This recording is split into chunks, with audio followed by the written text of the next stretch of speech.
गईले का होत रहे एक दिन के बात बा झुकेगा नहीं साला मुतेगा पॉइंटे में का भइल कि एक दिन के बात रहे और अबिया खूब बढ़िया से खाना बनावत रहे खूब मसाला डाल के खूब रंग मसाला डाल के खाना बनैले रहे खूब बढ़िया से कि पति देव हमारा अवतार खारा से तक खोइए भर पेट खुश लेकिन भइल का मर्दा आई रहे मूड गरम रहे मुंह में डाला तो तले फेंक देता है यही ना खाना बनेला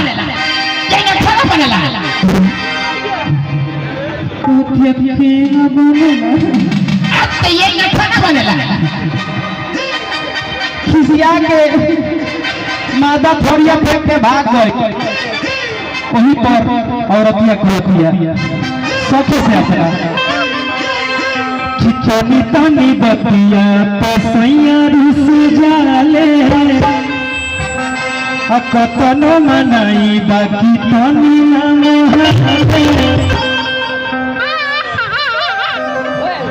जीन्स पहन लो बस चाहे टॉप पहन लो का सबको बुलाओ वही का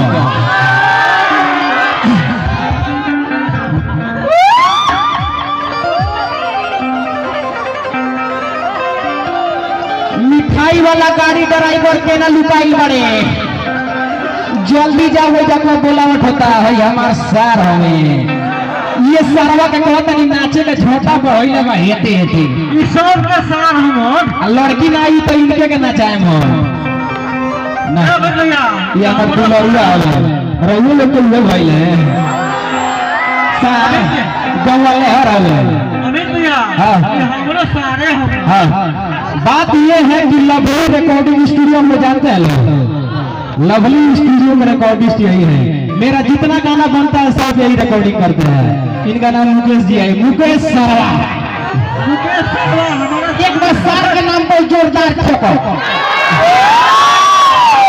ठोका क्या सर बैठा कैसे हो हाँ बोलाई ना आओ पैसे रुकी ना अरे तनी तनी बतिया पसैया बस जाले कतनो मनाई बाकी तनी ना मोहाले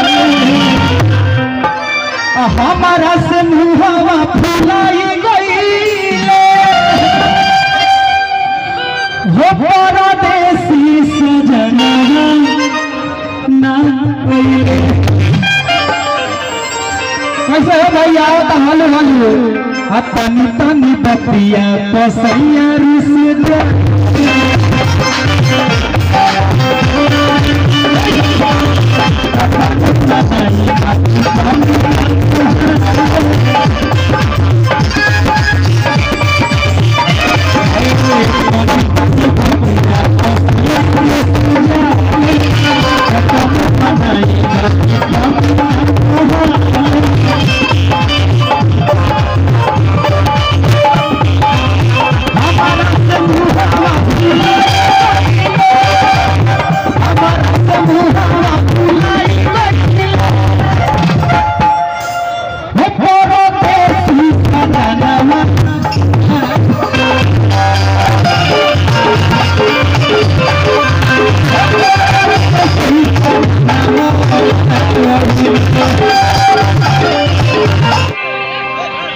बुझो नयसन वैसन तोहके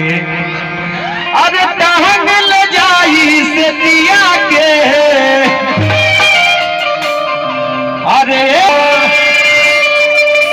अभई हमें रंगदार जिला बेतिया के अरे सोरा है बड़ी सके जवनी आई बम्बा छुइया जो देखो तानी कावना में दम्बा आओ छुए अरे जानता नहीं रहुए में दम्बा अरे सोरा है बारिश के जवनी आई बम्बा छुइया जो देखो तानी कवना में दम बा आ बुझो न ऐसन वैसन ही न का अरे टान ले जाई है सतिया में अरे हो चमेली हवेली पयावा होई हमें रंगदार जिला बेतिया के अरे सोरा है भविष्य के जवनी आई बम्बा